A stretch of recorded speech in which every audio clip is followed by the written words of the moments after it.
He's fought battles in courtrooms, ridden through the dust of tradition, and now he's bottling rebellion in every drop. Luis Torres isn't your average trial attorney. He's the General Gorostieta, a man driven by heritage, horses, and high-stakes justice. When he's not cross-examining in the courtroom, he's deep in the heart of agave country, building a tequila brand rooted in blood, grit, and legacy. This isn't just a story of law or liquor. It's a warpath paved in purpose. And the General? Yeah, he's just getting started. On this episode of Tactical Tequila Podcasts with your host, Matt Wilson.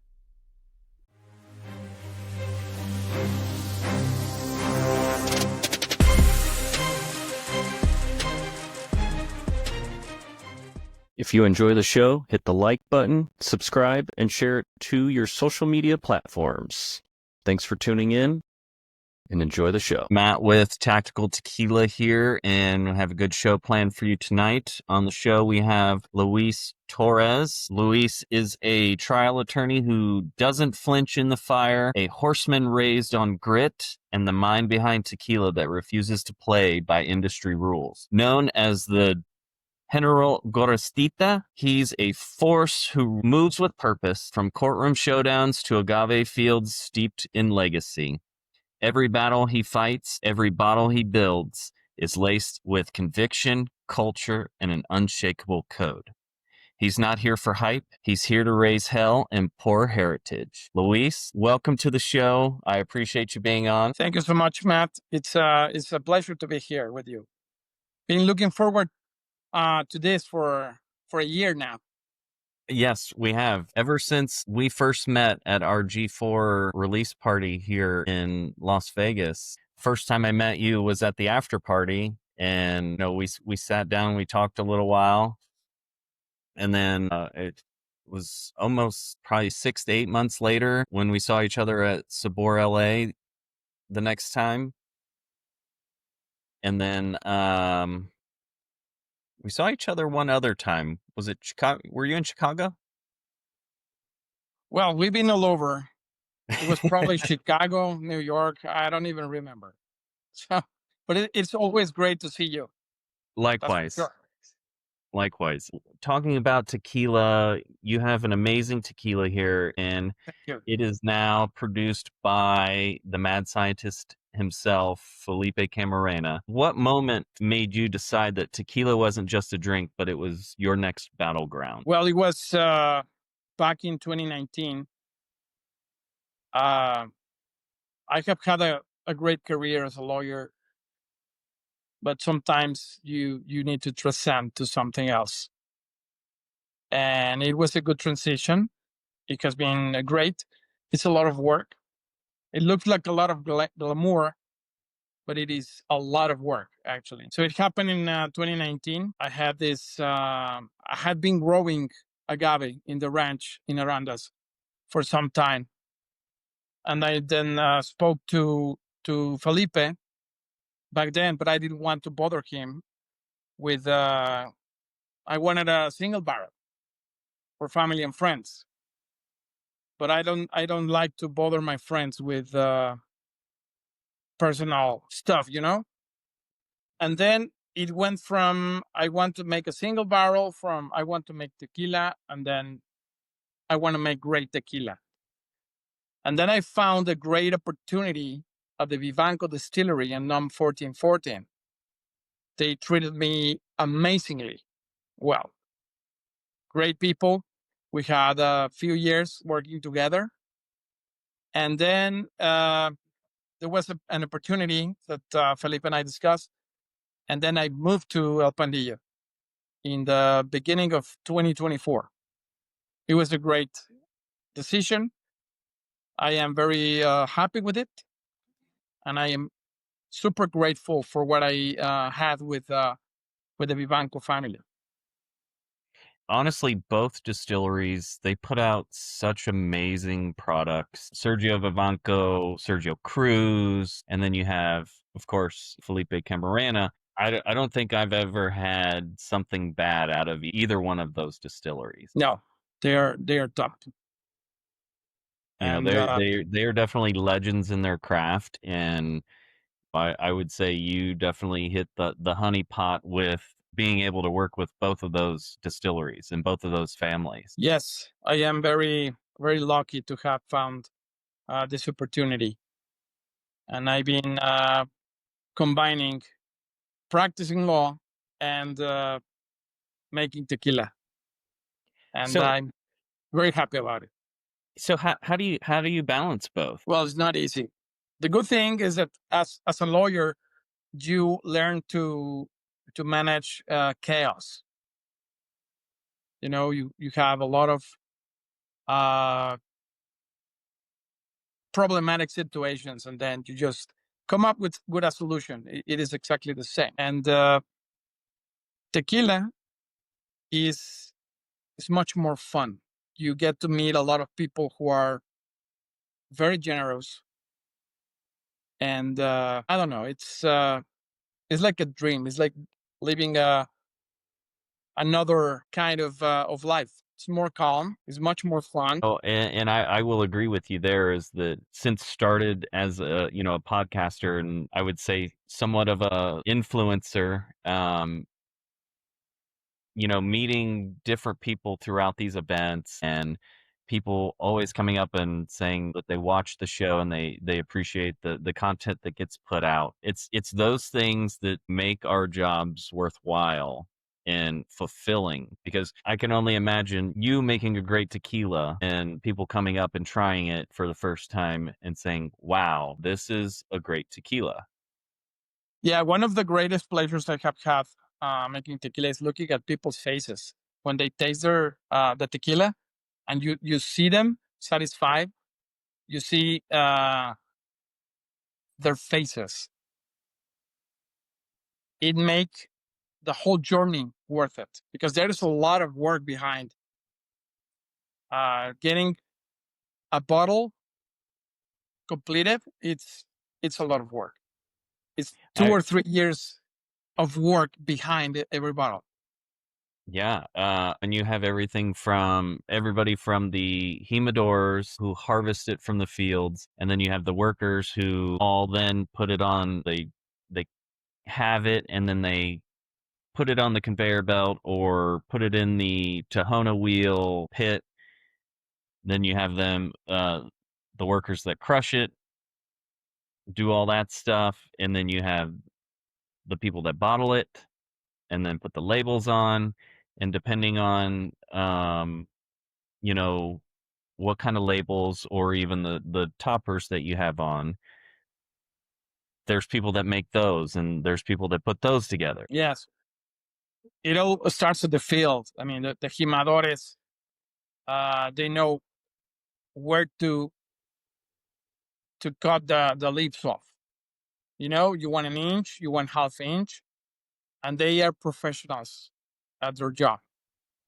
And then they take it, they upload it in the truck, and they take it to the distillery. And there is this another team of people called the rajadores, who are the people who cut it in half or in four different pieces, take the cogollo out and load it on the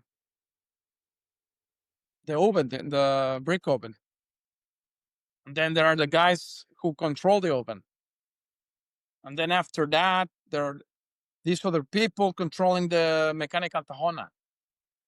And then the fermentation team, and then the distillation team.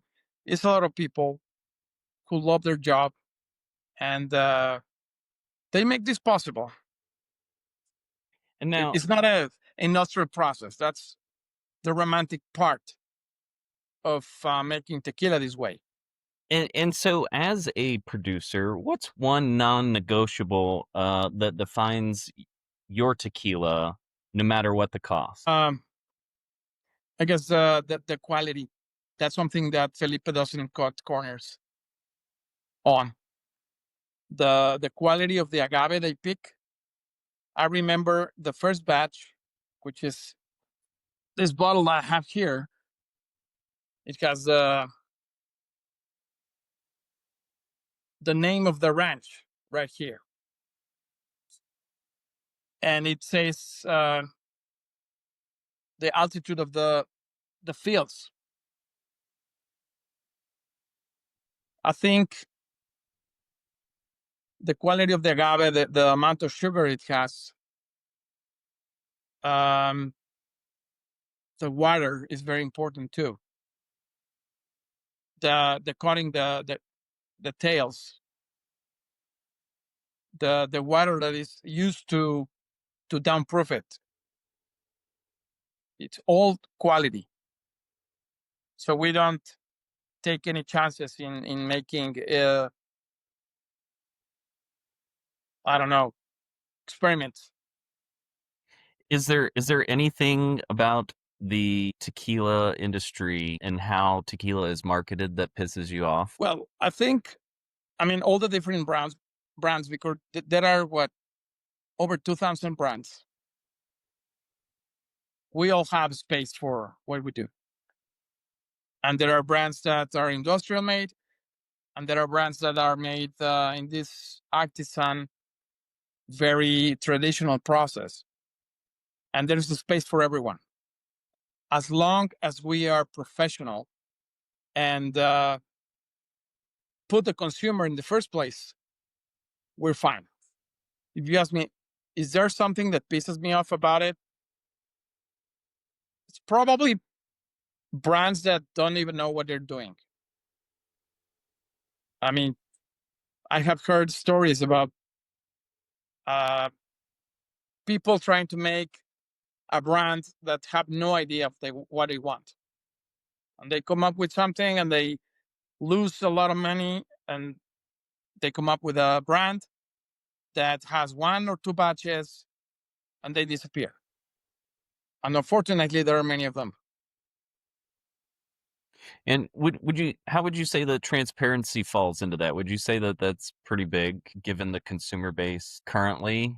Is that most people are looking for transparency in tequila? I think the consumer is entitled to transparency as a matter of principle.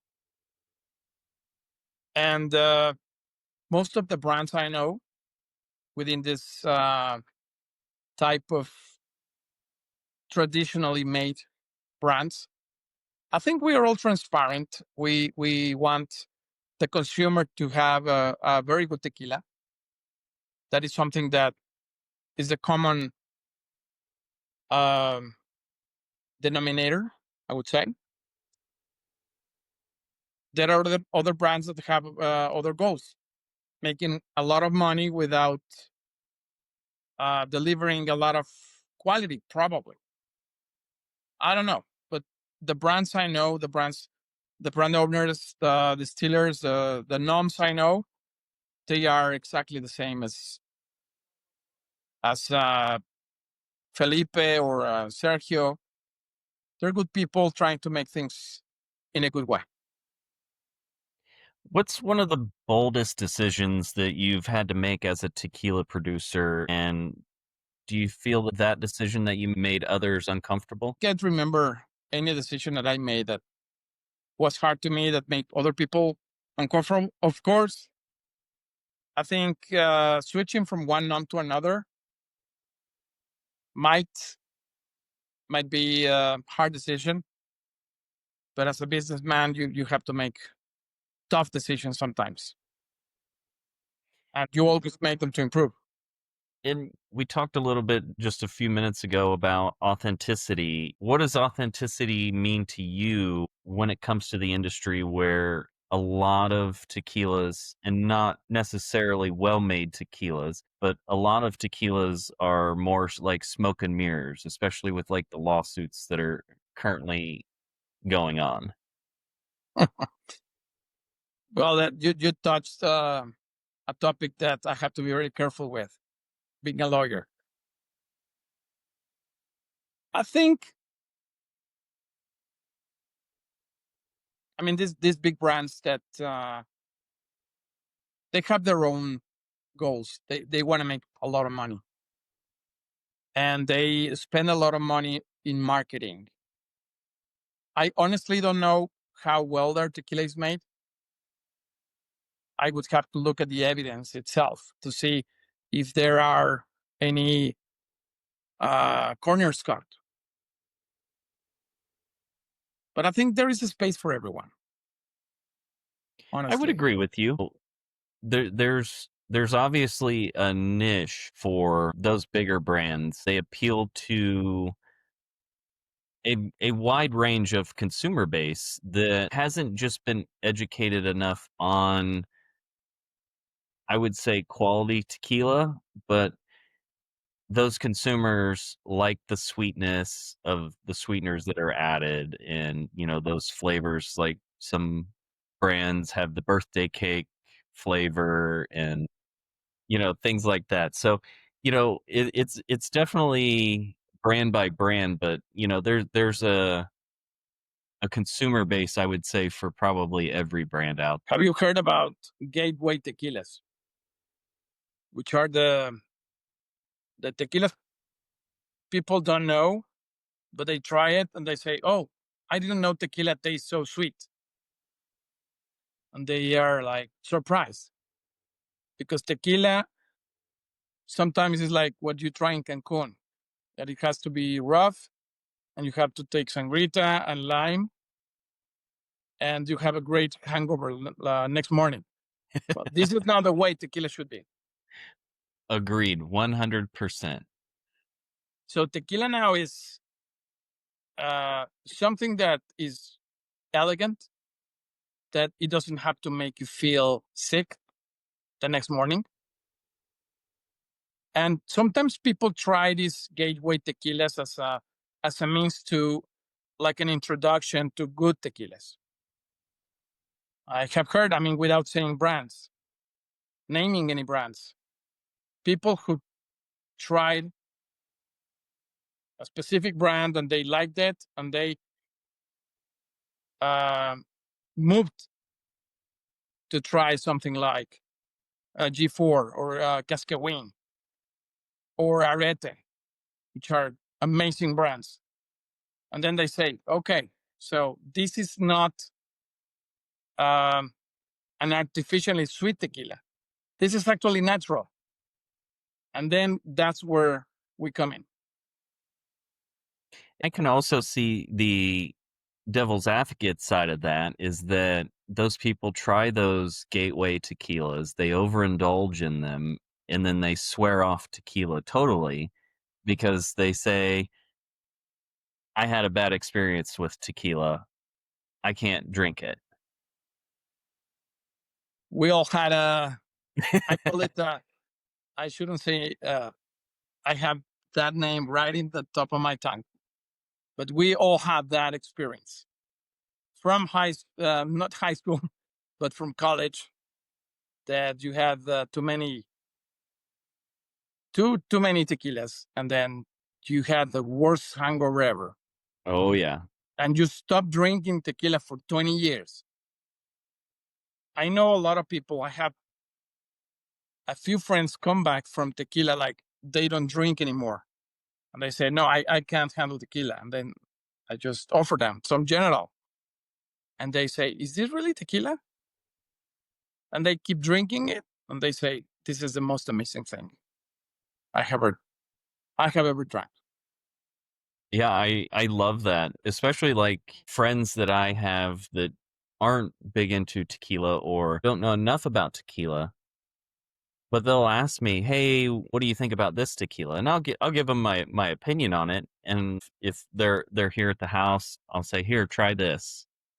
Yeah, And they're like, "Whoa, this tequila is amazing." Or, "Well, maybe I don't like it as enough," and then I give them something different, and they try that one and they like that one. So just depending on their palate and how they see, whether they're coming from a whiskey background or just reintroducing themselves into tequila. I like to dabble with the experimentation on, here, you should try this one. yeah, and it's super fun to see how people who had a bad experience with tequila actually change their minds. I have seen it with a number of brands, and you let them try something like Tapatio, or I don't know, Real de Mexico, Don Nacho, something really good. Not to mention Fortaleza. They're like, wow, I didn't know tequila tastes like this. It's natural sweetness. It's real agave forward. It doesn't have to be rough on you. So, talking about agave is a sacred part of the Mexican culture. How do you protect the heritage in your work as a tequila producer? Well, in my case, I try to be as organic as possible. The kind of fertilizers we use are completely natural. And without all the grass, not using chemicals, but using hand work. There are these knives that the jimadores use. And in this season, you get a lot of grass and weed around the agave plants. So it's just being natural. The way it was 20, 30, 50 years ago, there were not so many chemicals. So you just do it the old way, the traditional way, and then the agave will be grateful, and you will get amazing expressions when you take it to the distillery. What do you think gets lost when it comes to agave as it becomes a commodity instead of more of like a legacy? I know a lot of the bigger brands, they of course use shortcuts and cut corners by harvesting the agave at a younger age. How do you feel as though to me, that would be the commodity side of things. How do you feel when it's treated more as a commodity as opposed to a legacy and a heritage? Well, I think it's wrong that agave is being treated as a commodity. I think that the fact that there are so many million plants planted out there and that the price has dropped down to nothing, and that farmers are now looking to substitute agave with corn or other crops, explains why we should be respectful of agave. It is very sad to see right now all these fields with beautiful plants going to waste because it's so hard. At one point, agave was at such a high price, and now the price has just dropped lower than expected. I can only imagine how much the farmers are hurting due to the price drop. It's a cycle, it's an economic cycle, and it's basic Adam Smith economics. It's offer, it's supply, and demand. People found out at some point that they could make a lot of money if they planted agave. So a lot of farmers that didn't know anything about agave started planting their ranches, their farms, a lot of land, and then they said, "Okay, I'm gonna make a lot of money because agave is a high price. So I'm going to go out and rent land that I don't own in order to make more money." And they started planting hundreds of acres, a lot of crazy amount of agave plants. All of a sudden, the supply was greater than the demand. So what happens? It's basic economics. The price dropped. And then these farmers are bound to pay rent on land that is unproductive. So it's very sad, but it's basically people not knowing what they are doing. What's one lesson that agave has taught you? And then if you're patient enough to listen to the agave, how do you feel that it teaches the lesson to all? Be patient. Be patient. That is, I mean, time good things come to those who wait. So be patient. It will take time. It is not worth it to harvest the agave at the third or fourth year. It does have some sugar, but not the enough amount of sugar. The first batch we had was 8 years old, and I have evidence, pictures, photographs, a lot of them showing that they were 8 years old, and you can see that in the sweetness of the tequila when it came out. So one lesson that agave has taught me is be patient. Don't rush. Don't rush things. Take your time. And with that, what do you think separates someone who appreciates agave as opposed to someone who's just chasing clout with agave? Can you rephrase the question? So, someone who appreciates it, like yourself and the legends that come before you, as opposed to someone who's just now getting into it just to make a quick buck to sell, to not really appreciate it. And I'll attribute it to a lot of celebrity brands where they come in, they don't know much about tequila, but they want to produce a tequila and they use their clout and their following in order to sell those bottles. So they don't necessarily appreciate everything that goes behind it. Does that make more sense?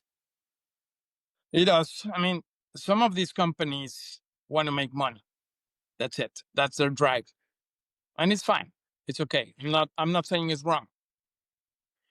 What I think is what moves us is the passion for making tequila, not the money. Not that we want to make to lose money. We don't want to lose money, but it's a different uh, drive. Has there ever been a moment in the fields that reminded you of why you chose to be a tequila producer and make tequila? I guess I don't know. It's passion. I mean, a lot of people have asked me, why did you came up with the idea of making tequila? I was raised in the north of Mexico where no agave plants grow. But my family roots come from the Jalisco Highlands. In fact, I am third cousins with the Bañuelos, the original makers of Cazadores, who sold it to Bacardi, and they now make El Mexicano, one part of the family, and the other part, Hacienda Vieja. So I think it runs in the blood. Okay. So kind of tying everything together and your avid love for horses and riding, what connects the courtroom, the saddle, and the distillery for you? What's the through line for that? That's a good question. I think what really made me pursue this goal, this project, or this dream is I have some sort of personal. I identify with the general, the character that is the name of the brand. He was a warrior. He was a soldier, a general. I'm not a general. I wish I was a soldier, but as a lawyer, you fight for causes. You believe in something. You try to make things right, and that was exactly what General Gorostieta tried to do during his life. So that's where this identity came from. Okay. If my tequila was going to be named otherwise, I would not have started anything. I decided to name it this way. My partners agreed to that. because I believe in what I am doing. Now, talking about believing in what you're doing, you've battled suits and you've battled in the saddle. Where do you feel most alive? Well, I still practice, so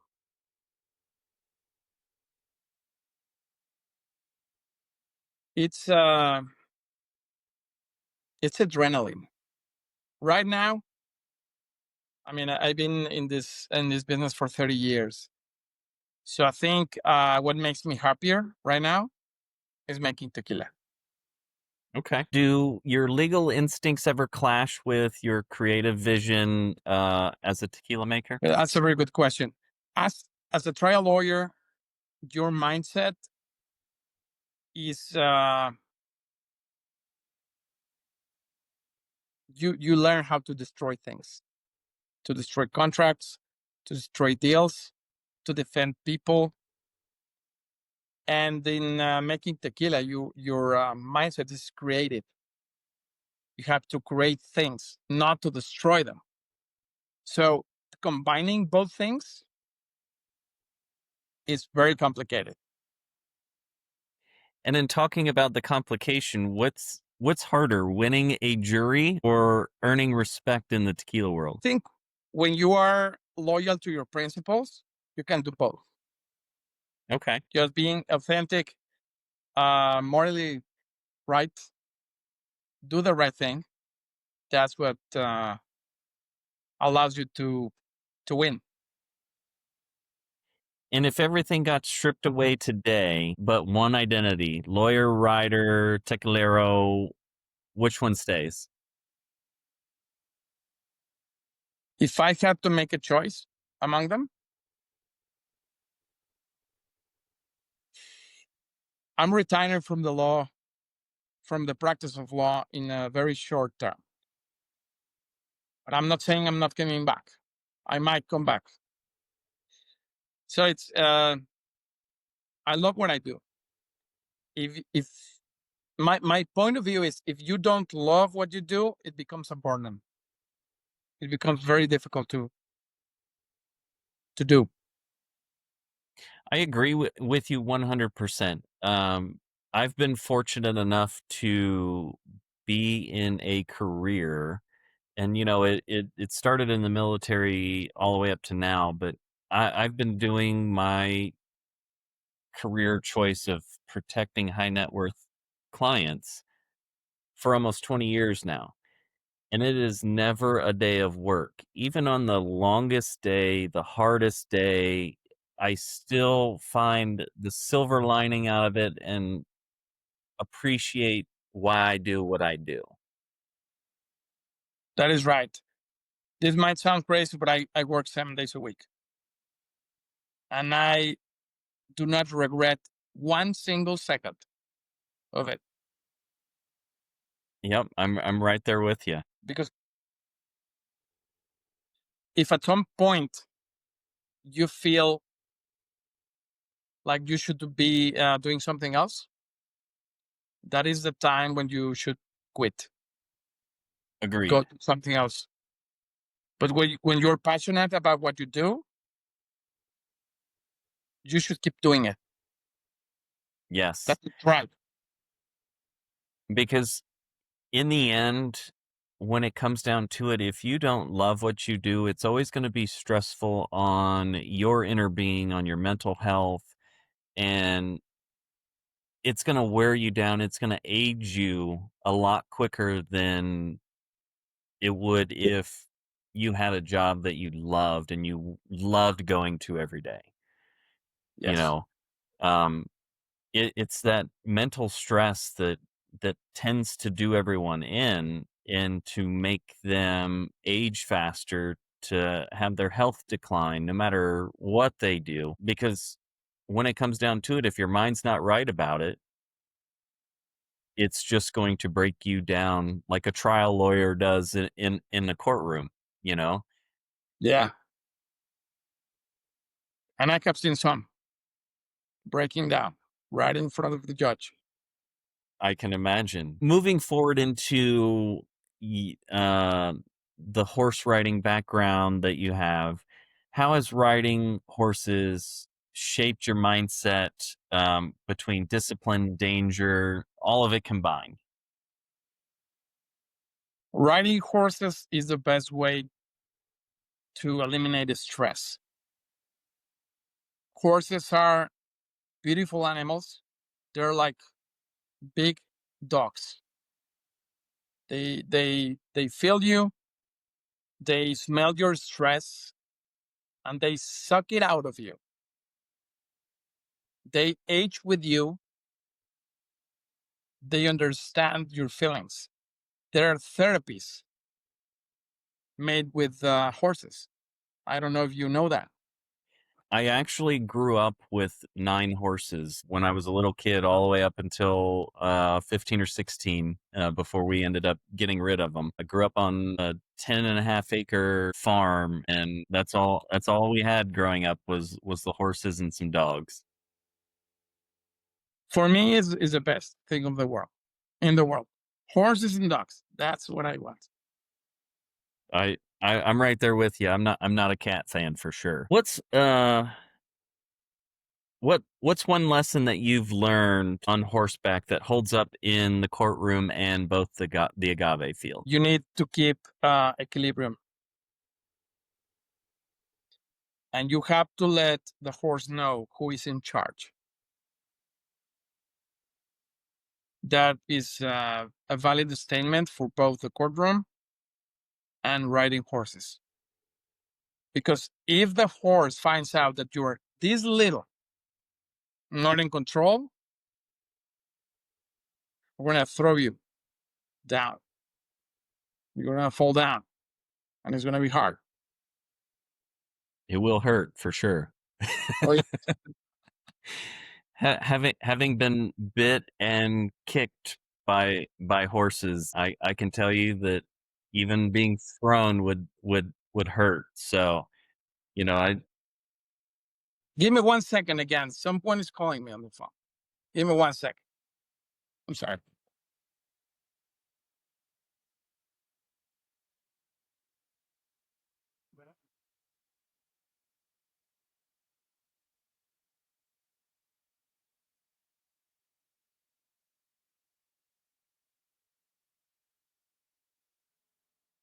I'm sorry. Busy Sunday.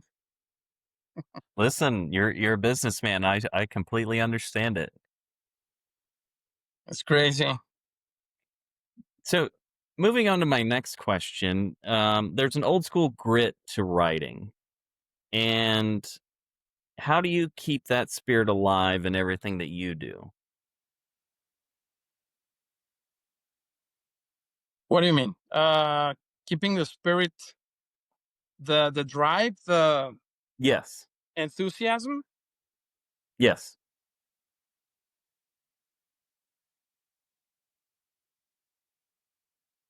I think it's just it's a natural thing that comes with you. Have you ever had a moment with a horse that hit harder than any human conversation?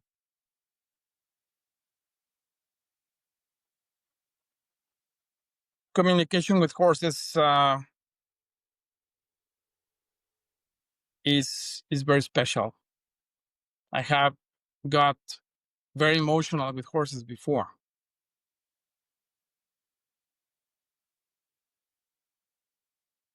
I think it's easier to deal with horses than with people, to tell you the I truth. I could relate with that. Yeah. So, what's the story behind your favorite horse, and what does that bond mean to you? My horse, and you probably have seen it on my social media, is a Spanish horse. Beautiful. I call him the General. Um, he was hurt at a very young age. And nobody wanted him. And when I took him out of that, it's like a rescue dog. So I believed in my horse, and he's very grateful to me because of that. So we have a very strong bond. And when I move, because I'm planning to move to the US at some point, my dream is to have a ranch in Montana, like the ranch in Arandas, another one in Montana, and I'm taking him with me. That would be amazing. And Montana is so beautiful. Um, Yeah. both Montana and Wyoming, like if you just want views and nature, those two would be probably my favorite states as far as the wilderness goes. Clean air, clean water, not many people.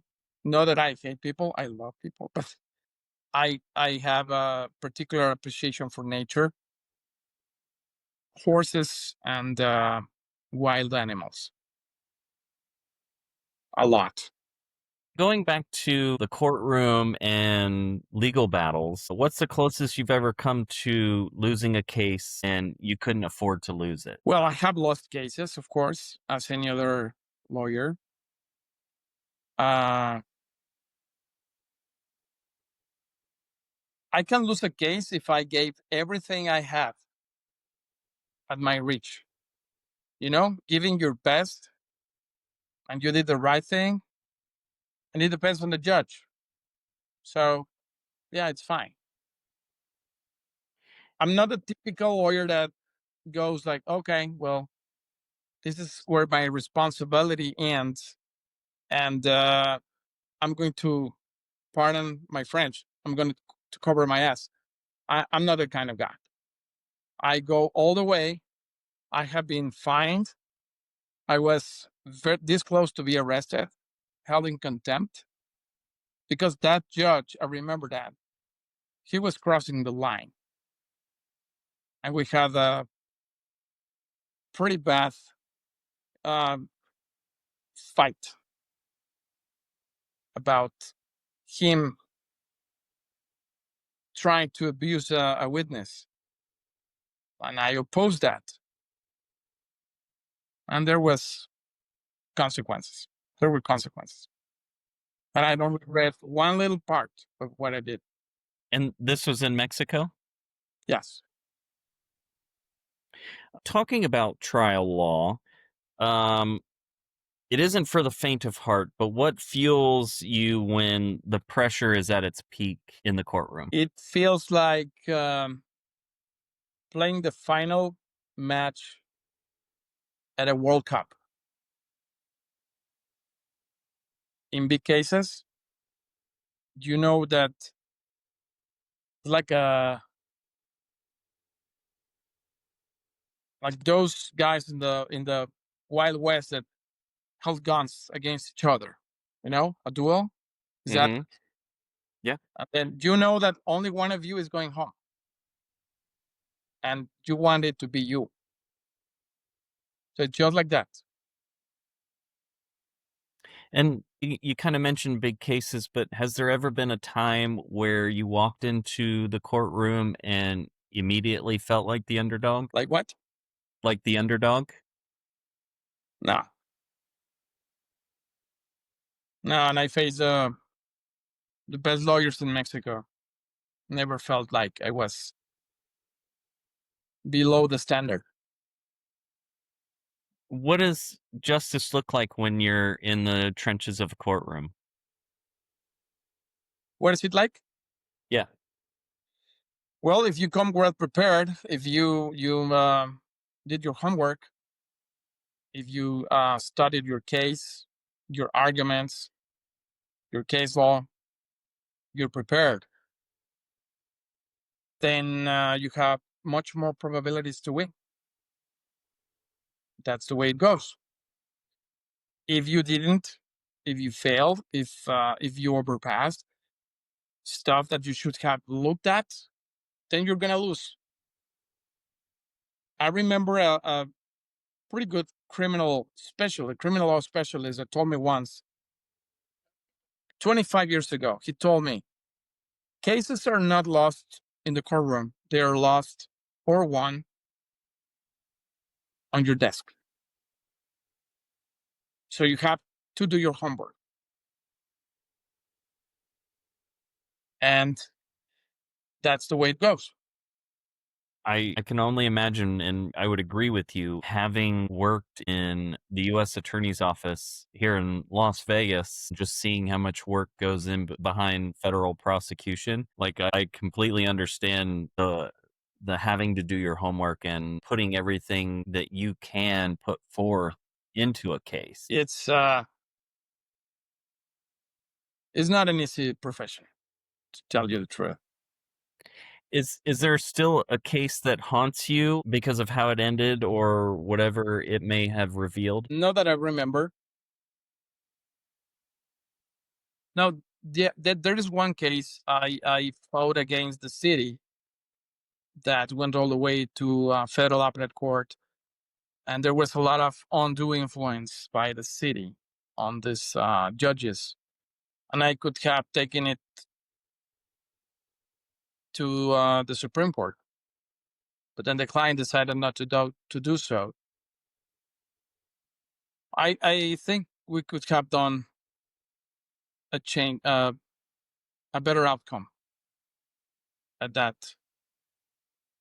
Kind level. of an off the wall question for you. Do you feel that the justice system in Mexico versus the United States, how do you view that they're different, and are they different? I mean, I'm sure they have their intricacies, but as far as you've mentioned, the undue influence that some entities have done, do you see any similarities or differences between the justice system in America versus Mexico?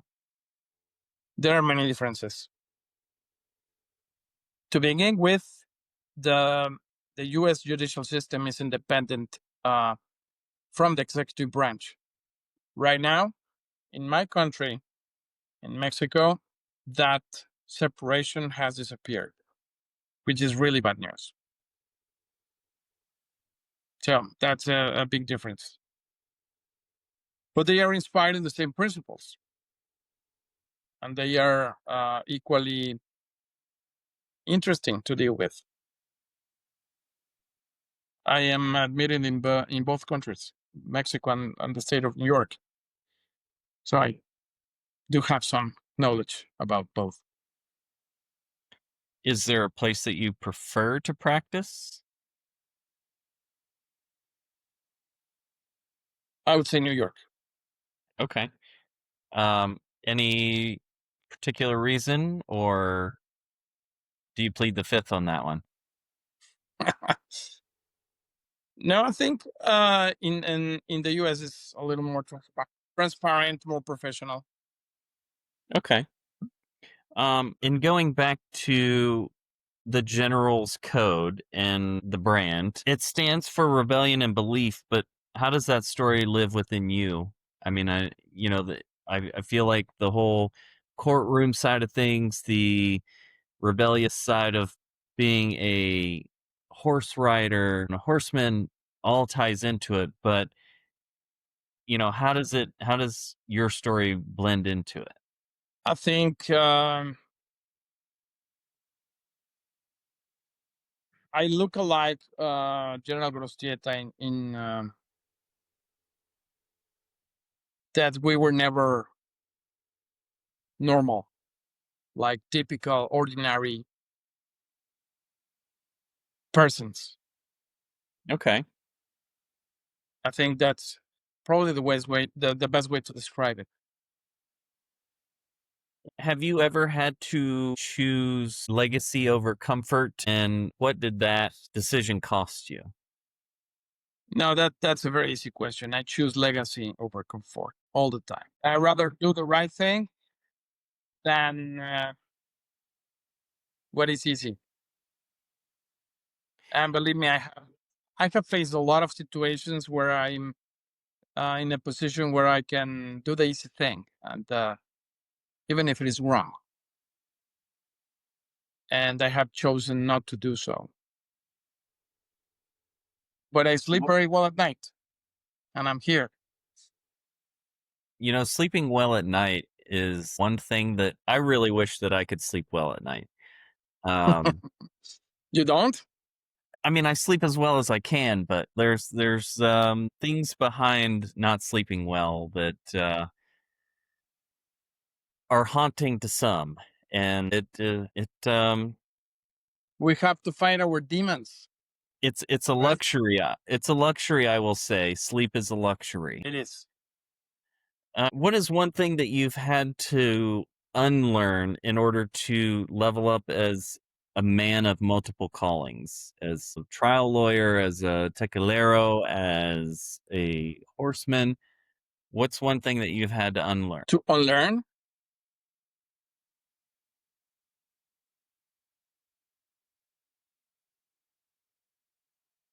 I don't know. I do not regret following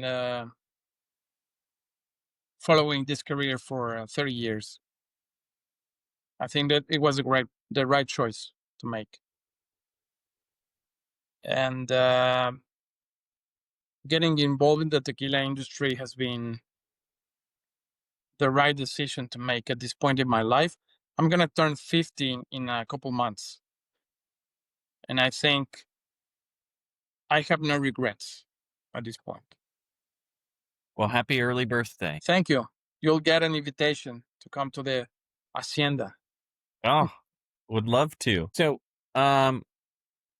talking about expectations, how do you handle the weight of the expectations when everyone sees you as a guy who wins? I'm not a guy who always wins. I'm a regular human being. I mean, someone who tells you that always wins is BS. That is impossible.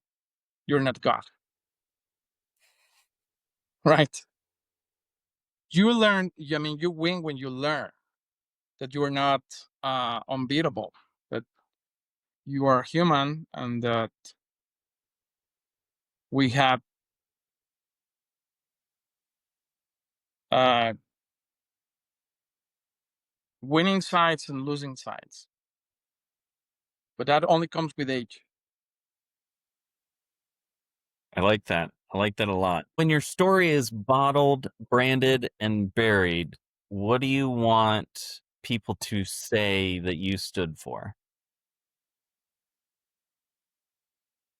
For doing the right thing, for keeping my principles at any cost. It's not about making money, it's about being a straight shooter, being honest, doing the right thing. I guess I would, when I die, I want people to remember me that way. And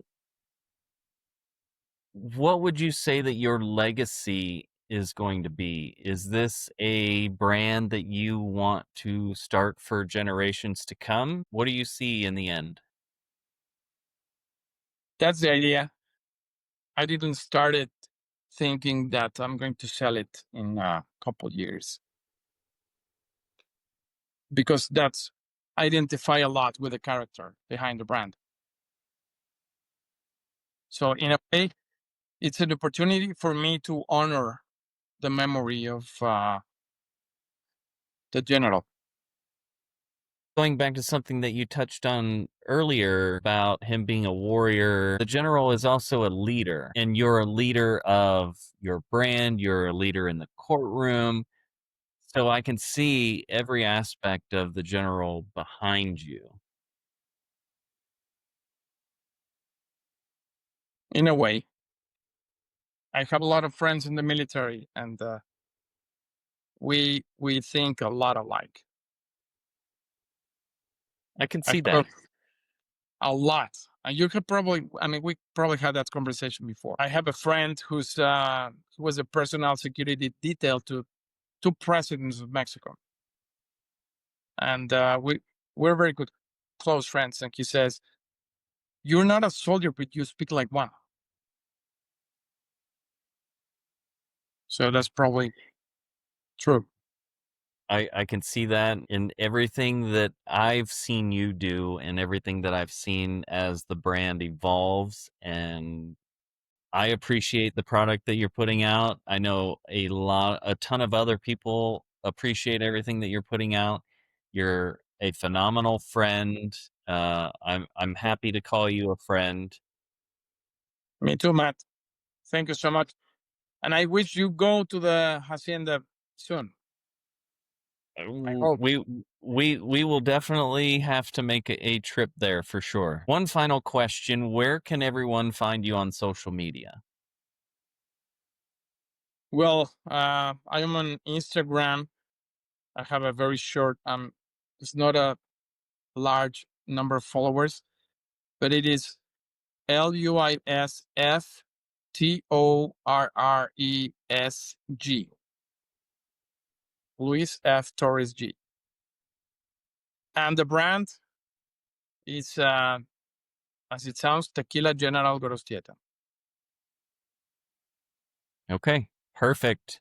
Everyone, if you get the opportunity to go out and buy a bottle, whether online or whether the General is in your state, I highly recommend that you go out, grab a bottle. You will not be disappointed. Thank you. I promise you will not be disappointed. All right, That's everyone. Thank you and have a good night. Thanks for joining. Thank you, Matt.